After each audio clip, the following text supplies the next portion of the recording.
Ankole Farmers and Traders Sacco itajiri akatete bakwatireho kakoba here center yakashatu n'ekitanda cy'abakazi kuzariraho hamwe n'icoma cyo kuteka empitirizo ekirukumanywa nka autoclave sterilizer machine. Abantu baza kongera kutwesiga kandi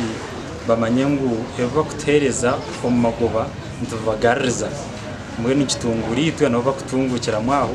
akabanyankore mbagira ngo entasima ebura yakihereza itanda babirite byo kuzarira batunga chance n'ingeri rwaronza kubyetora turebe hatireba wode yituneza mu kitanda shumwe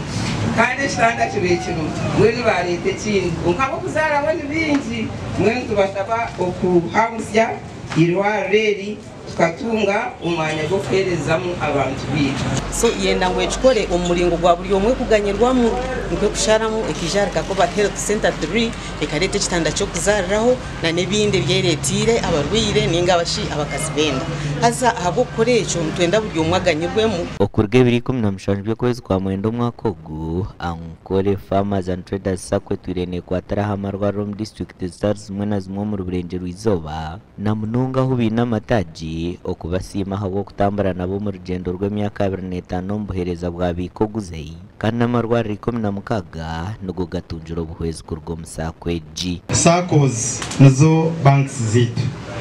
tumeja kusima kandi nazo commercial banks nko kumwazurura 25 tine nangwa eraresere akajiko ka shukari so Ankole Farmers na staff yawe nyenda kubasima abo kuteka teka bakumagwenzire amagoba ganyu mukagenzire mweyembekera muza hotel nebindi konga kuteka teka ngutugarureho akasente kacha tugobo tukora kagaruko mbantu itwenka government ntubasima and most especially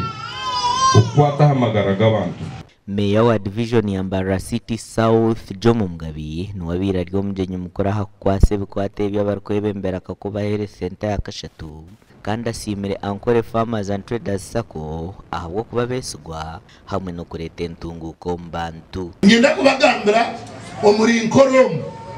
mazoro bwire ryo mwebembezi tinka hurraga kwetombo ita tinka hurraga kizuru cyone na sakwe